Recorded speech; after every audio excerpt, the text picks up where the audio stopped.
Hey everyone, it's Mike. Welcome back. I'm really glad you're here with me today.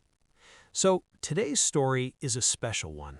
It is about something I did last weekend that took a lot of planning, a lot of energy, and a lot of love. Last weekend, I threw a surprise birthday party at my home for my best friend, Jason. Now, to throw a party, do you know that phrase? To throw a party means to organize and host a party. You plan everything, you buy the food and decorations, you invite the guests, and you make sure everyone has a wonderful time. That is what it means to throw a party. And last weekend, I threw one, a surprise birthday party for my best friend Jason, right here in my apartment in Denver. Jason and I have been friends since college. That is more than 10 years of friendship. He is one of those people who is always there for you, always ready to help, always making you laugh. So when his birthday came around, I wanted to do something really special for him. I decided to keep the party small and personal, just his closest friends, good food, good music, and a big surprise when he walked through the door. No fancy restaurant, no expensive venue, just my home filled with people who care about him. But let me tell you, planning a home birthday party is a lot of work, more work than you might think. So today, I want to walk you through the whole experience, the planning, the shopping, the decorating, the party itself, everything, step by step in simple English. Are you ready? Let's start from the beginning. The party was on Saturday evening. I started planning about 1 week before. The very first thing I did was decide on the guest list. A guest list is the list of people you are going to invite. I thought carefully about Jason's closest friends, the people who would mean the most to him. I decided to keep it intimate.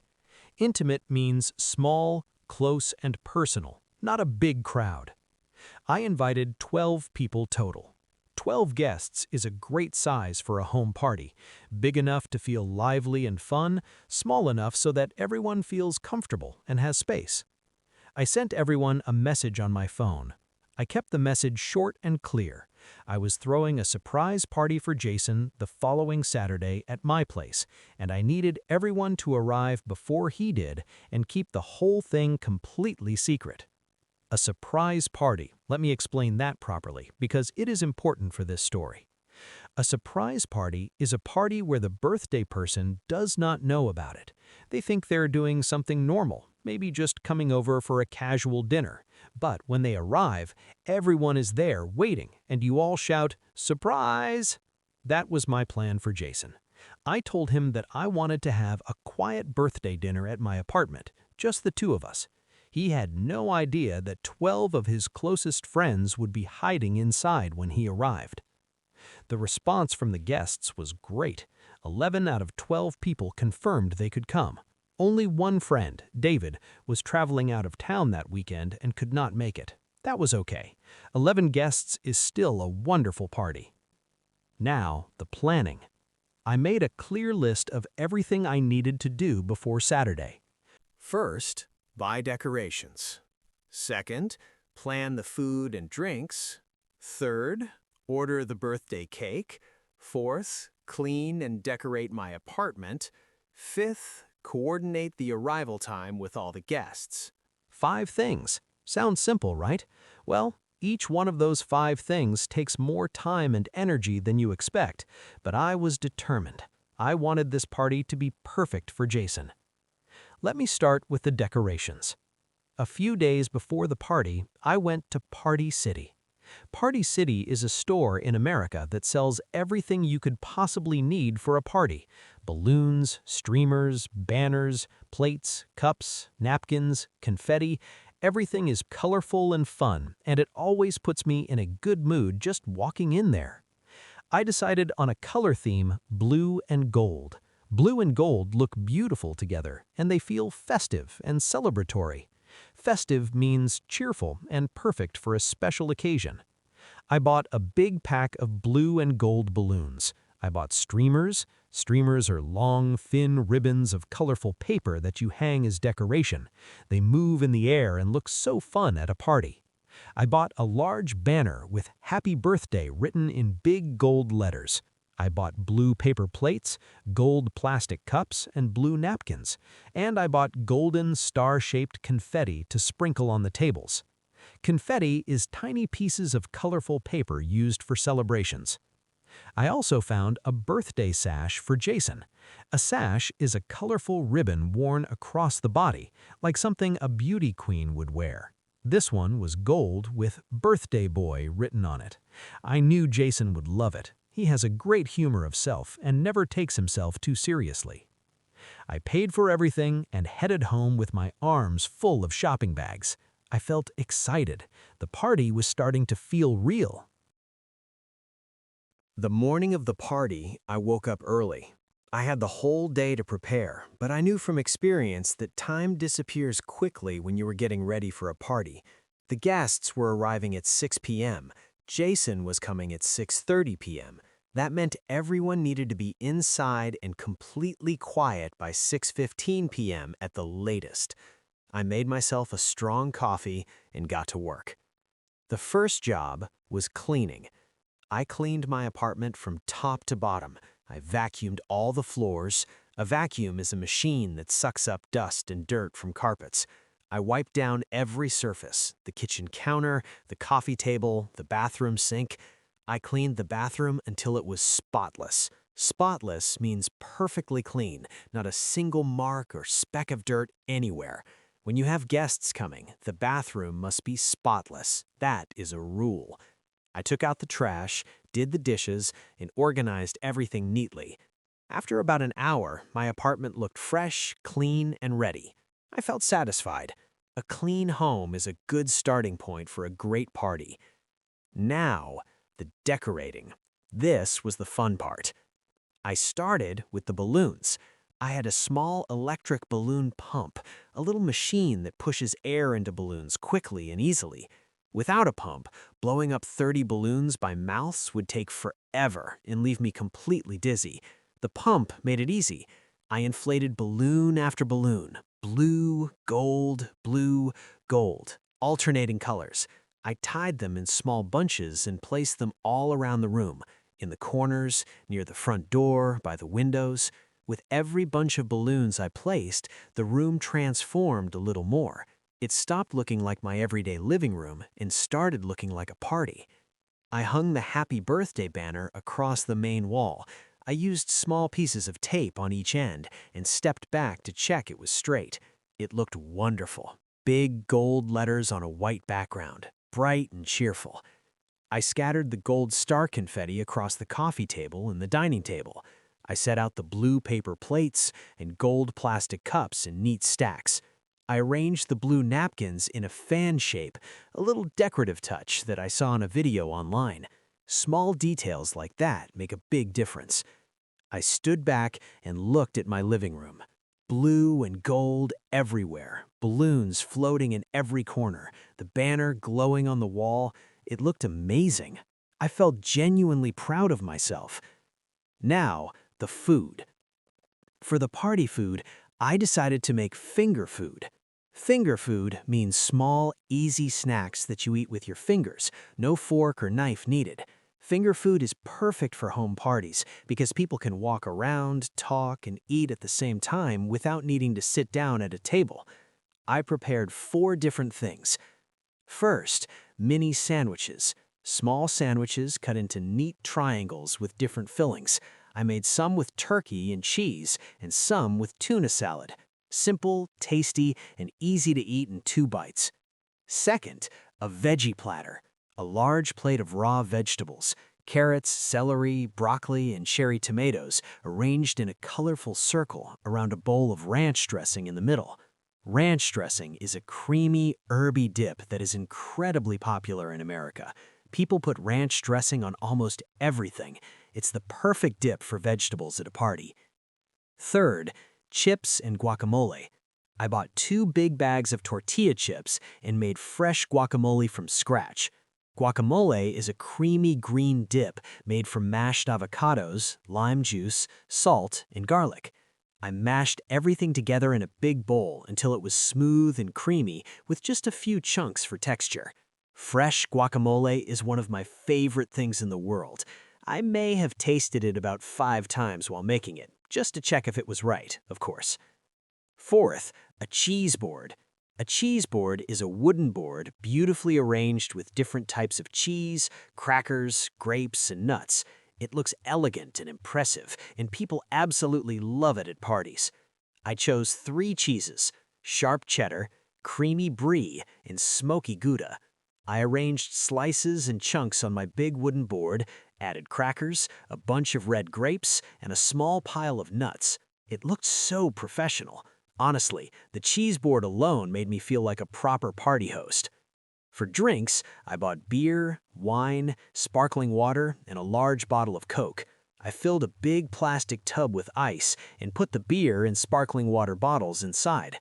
A tub of ice keeps drinks perfectly cold and also looks great, very festive and inviting. And the cake. I had ordered the birthday cake from a local bakery 3 days before the party. I chose a 2-layered chocolate cake with smooth vanilla frosting. Frosting is the sweet, creamy coating on the outside of a cake. I asked the bakery to write "Happy Birthday, Jason" in blue letters on top. I picked it up that morning and placed it very carefully in my refrigerator. A cake needs to stay cold until it's time to be served. By 4 p.m., everything was ready. The apartment was decorated, the food was prepared and arranged, the drinks were cold, the cake was safely in the fridge. I went to my bedroom to get changed. I put on a nice blue button-up shirt and dark jeans, smart but casual. I looked in the mirror and felt good, ready to be a host. I took one long look around my apartment. Balloons in every corner, the happy birthday banner bright on the wall, food laid out beautifully on the table, drinks on ice. I felt a mix of excitement and nerves. I really hoped Jason was going to love this. At 5:45 p.m., the guests started arriving one by one.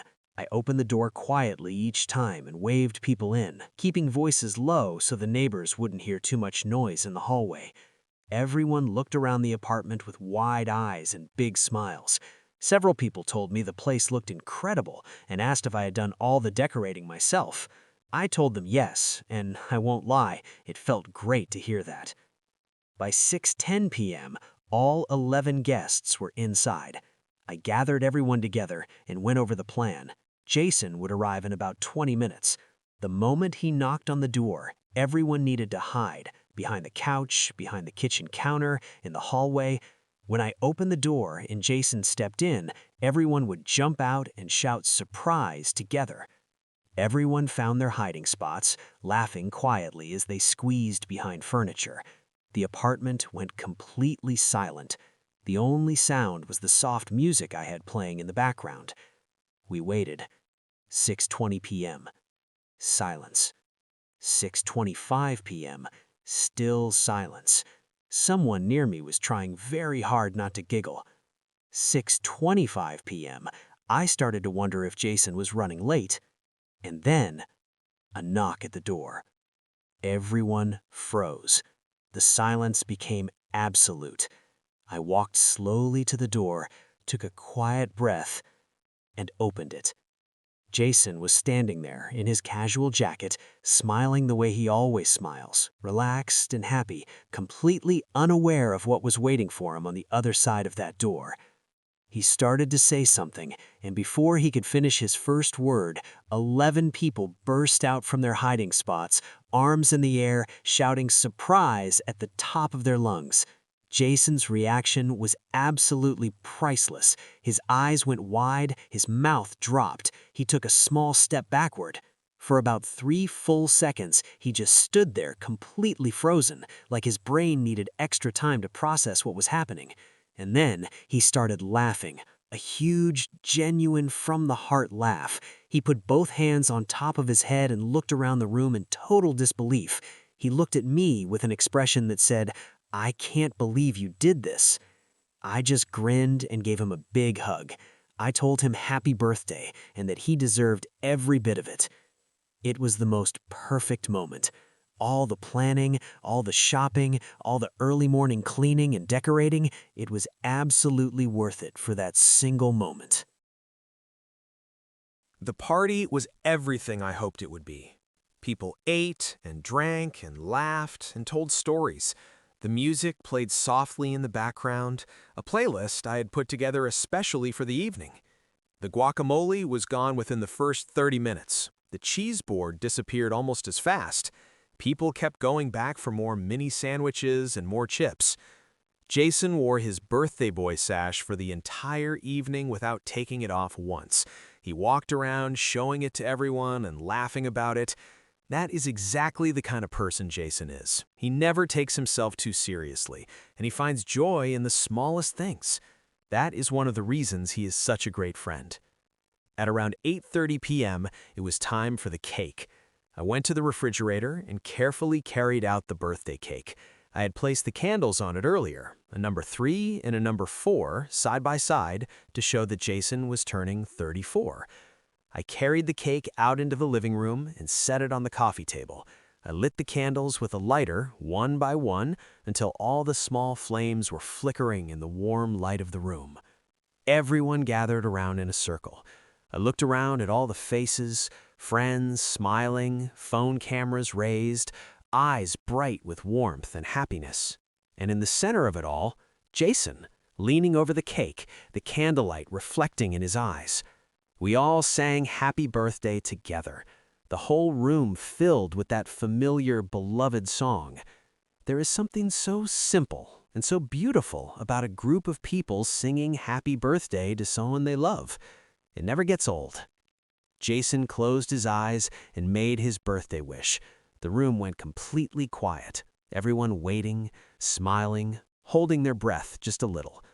Then he took a deep breath and blew out all the candles in one single breath. Everyone cheered and clapped.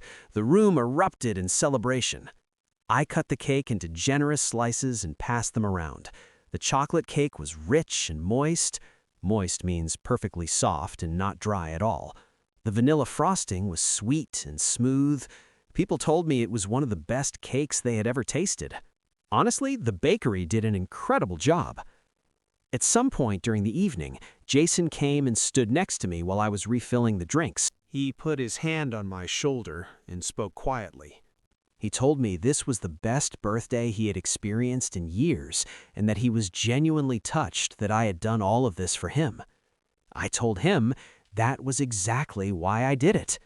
That is the whole point of throwing a party for someone you care about. Not the decorations, not the food, not even the cake. It's about making that person feel seen, valued, and loved on their special day. The party wound down slowly and happily.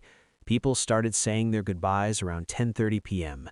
There were hugs at the door, big smiles, and promises to do it again soon. The last guest left just before 11. I closed the front door and turned around to face my apartment. Balloons starting to droop slightly, confetti scattered across the floor, empty cups and plates on the table, the remains of the birthday cake sitting on the coffee table. A beautiful, happy mess. I sat down on my couch, tired but completely content. Content means peaceful and satisfied, like everything is exactly as it should be. I looked around the room at all the decorations and thought about the evening. Jason's shocked face at the door, the singing, the laughter, the way the whole room felt full of warmth and friendship all evening long. Worth every single moment of effort. So, that's the story of Jason's surprise birthday party. Let me go through the key words and steps one more time for your English practice. To throw a party means to organize and host a party at your home. A surprise party is when the birthday person doesn't know about the party until they arrive. A guest list is the list of people you invite. Decorations include balloons, streamers, banners, and confetti. Finger food means small snacks you eat with your fingers, perfect for parties. A veggie platter is a plate of raw vegetables served with a dip. A cheese board is a wooden board with different cheeses, crackers, grapes, and nuts. Frosting is the sweet, creamy coating on a birthday cake. A sash is a decorative ribbon worn across the body. And content means peaceful and satisfied, which is exactly how I felt at the end of that evening. Such a wonderful collection of English words for talking about celebrations, food, and friendship. And before I go, thank you so much for spending this time with me today. I hope Jason's surprise birthday party brought a smile to your face. Planning something special for someone you love is one of the most rewarding things you can do in life, and now you have all the English words to describe it. If you enjoyed this story and you want to keep improving your English with real, natural, everyday stories, please subscribe to Free Daily English right here on YouTube. Just hit the subscribe button below. It's completely free, and new stories come out every single week, made just for learners like you. Thank you so much. Take care of yourselves, be kind to the people around you, and go make someone feel special today. See you in the next video.